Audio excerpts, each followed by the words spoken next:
Hi friends, आज हम लोग 12th के लिए एक डेरिवेशन करने जा रहे हैं।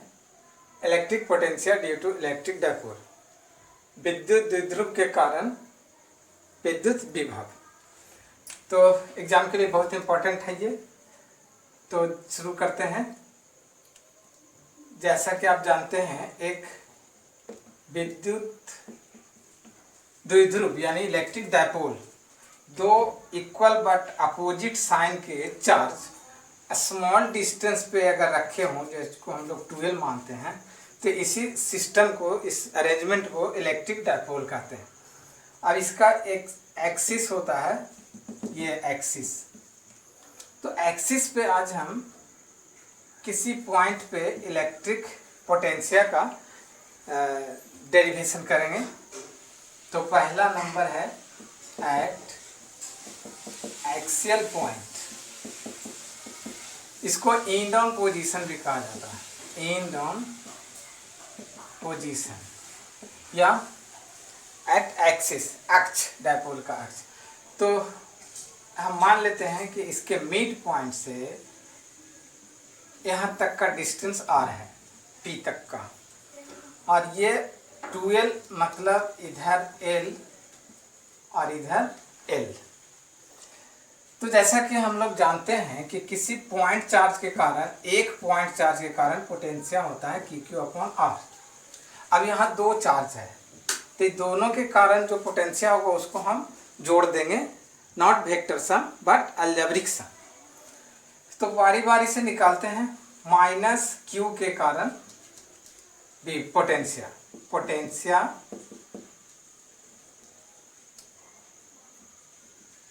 Due to minus Q. अब इसको हम मान लेते हैं V1। तो ये हो जाएगा क्यू के जगह माइनस क्यू लेंगे। अब देखिए, फोर्स जब कैलकुलेट करते हैं तो यहाँ माइनस नहीं लिया जाता है। फोर्स वेक्टर क्वांटिटी है तो उसका डायरेक्शन होता है, इसमें डायरेक्शन नहीं होता, इसलिए माइनस यहाँ लेना पड़ता है। डिस्टेंस कितना हो गया यहाँ से यहाँ तक का डिस्टेंस, तो आर प्लस एल यानी आर प्लस एल। इसी तरह potential due two plus Q, इसको V1 और V2 मान लें, तो ये हो जाएगा के क्यू यानी प्लस क्यू, और डिस्टेंस यहाँ से यहाँ तक का हो गया आपका ये आर माइनस एल, तो आर माइनस एल। अब इसको ऐड कर देंगे। सो द नेट पोटेंशियल या total potential at P V equal to V1 plus V2। V1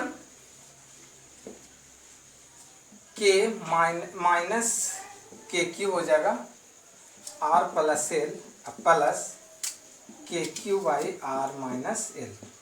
अब इसका हम एलसीएम लेंगे तो ये आ जाएगा आपका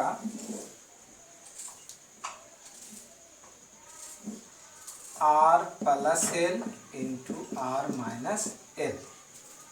तो ये हो गया आपका के क्यू, कॉमन ले लेते हैं, यहाँ आ जाएगा माइनस आर प्लस एल और ये प्लस आर प्लस एल। इसका कैंसिल, ये बच गया के Q into L plus L 2l और ए स्क्वायर माइनस बी स्क्वायर। तो ये हो गया आपका V का वैल्यू। इसमें L को हम लोग नेगलेक्ट करेंगे। क्यों? क्योंकि सिंस L जो R जो है L से बहुत ज़्यादा बड़ा होता है, इसलिए एल स्क्वायर को नेगलेक्ट करेंगे। और 2LQ को हम लोग क्या बोलते हैं? P बोलते हैं, इलेक्ट्रिक डायपोल मोमेंट P। तो इसका वैल्यू पुट करेंगे P और डिवाइडेड बाई आर स्क्वायर।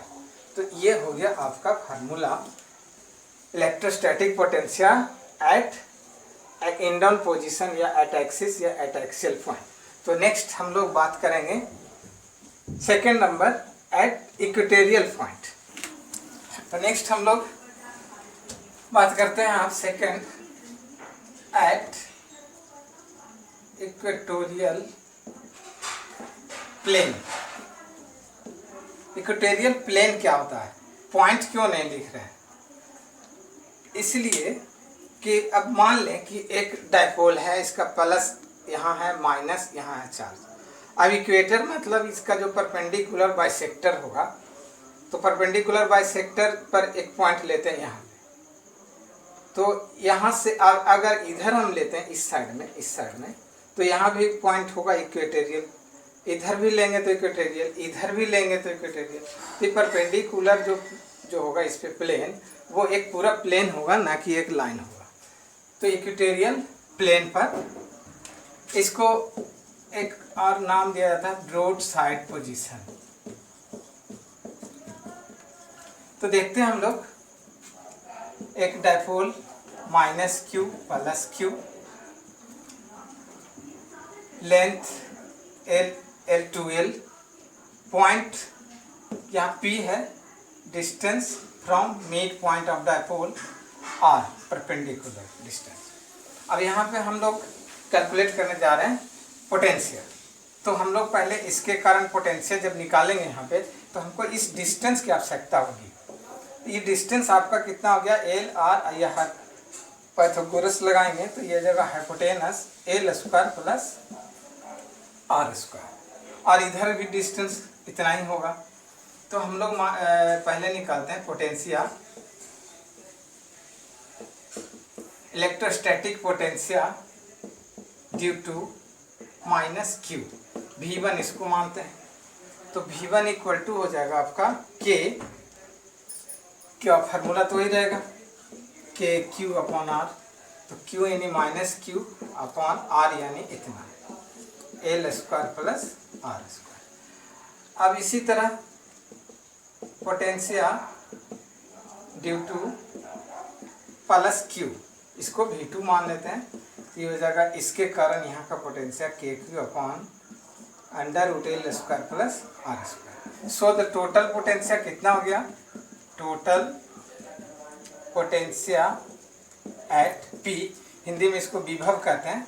तो कुल विभव P पर का V equal to V1 plus V2। अब देखिए इलेक्ट्रिक फील्ड हम लोग निकाले थे इस तरह का, तो वहाँ पे स्केलर वेक्टर सम करते थे, यहाँ स्केलर क्वांटिटी है इसलिए स्केलर। तो नेट कितना हो गया आपका, यहाँ से है माइनस इधर, तो minus Q upon L square plus R square और plus KQ by root under L square plus R square. अब ये देख रहे हैं सेम क्वांटिटी है, तो कैंसिल हो जाएगा और जीरो हो जाएगा। तो इक्वेटोरियल प्लेन पे इलेक्ट्रोस्टैटिक पोटेंशियल का वैल्यू जीरो होता है, इसको आपको याद रखना है, ये ऑब्जेक्टिव में भी काम देगा। तो अब हम इस पर थोड़ा चर्चा करते हैं, ऑब्जेक्टिव क्वेश्चन क्या क्या बन सकता है इसमें। तो हम लोग बात करते हैं कुछ ऑब्जेक्टिव क्वेश्चन जो इस पर बन सकता है। जरा वापस देखते हैं हम लोग, डायपोल के एक्सिस पे अभी हम लोगों ने जो R डिस्टेंस पे निकाला है यहाँ पे पोटेंशियल का वैल्यू, तो ये आया था KP बाई R स्क्वायर। और पिछली बातें याद दिला रहे हैं, इलेक्ट्रिक फील्ड का वैल्यू होता है KP बाई R क्यू, तो 2KP बाई R। तो यहाँ पे आप देख सकते हैं डिफरेंस, वेरिएशन खास करके डिस्टेंस पे किस तरह पोटेंशियल वैरी करता है और किस तरह ये वैरी करता है। तो आपका ऑब्जेक्टिव बनेगा कि इक्वेटर पर इलेक्ट्रोस्टैटिक पोटेंशियल किस तरह वैरी करता है। तो ऑप्शन रहेगा V proportional to R, V proportional to R square, V proportional to R minus, इस तरह से। तो आपका सही आंसर होगा ये। अब यही अगर एक इलेक्ट्रिक फील्ड का क्वेश्चन रहेगा तो उसमें कुछ रहेगा, तो आपका आंसर हो जाएगा ये। इस तरह से थोड़ा सा हम बात करेंगे कि पॉजिटिव, अभी हम लोग डेरिवेशन जो देखा, ये पॉइंट P जो लिया था ये पॉजिटिव चार्ज के साइड में था, पॉजिटिव साइड से कम डिस्टेंस पे था, नेगेटिव से ज़्यादा डिस्टेंस पे था। तो इलेक्ट्रोस्टैटिक पोटेंशियल जो आया था इसका वैल्यू प्लस आया था। लेकिन अगर इस पॉइंट को हम इधर लें, यहाँ से R डिस्टेंस पे माइनस Q के साइड में, तो यहाँ का पोटेंशियल क्या होगा, वैल्यू तो इतना ही रहेगा लेकिन यहाँ माइनस हो जाएगा। ये आपको खुद सोचना पड़ेगा। क्यों? क्योंकि हमने पोटेंशियल निकालने के लिए क्या किया था, इसका पोटेंशियल को ऐड किया था, तो ये ज़्यादा डिस्टेंस पे था तो इसका पोटेंशियल का वैल्यू कम था, यानी निगेटिव पोटेंशियल कम था, पॉजिटिव पोटेंशियल ज़्यादा था, इसलिए इसका जो सम हुआ पॉजिटिव आया। अब इधर की बात करते हैं तो नज़दीक में ये पड़ता है निगेटिव चार्ज, तो निगेटिव पोटेंशियल का वैल्यू ज़्यादा होगा, अब पॉजिटिव पोटेंशियल का वैल्यू कम होगा, इसलिए इसका नेट जो करेंगे, जो एडिशन होगा ये निगेटिव आएगा। तो ये बात हुई। इस पर आप भी क्वेश्चन जैसे पूछ सकता है ग्राफ से रिलेटेड, तो हम एक वीडियो बनाएंगे जिसमें इस चैप्टर का जितना भी ग्राफ पॉसिबल हो सकता है तो वो सब पर हम चर्चा करेंगे। तो फिलहाल अभी हम इस वीडियो को यहीं समाप्त करते हैं। Thank you. जय भारत, जय हिंद।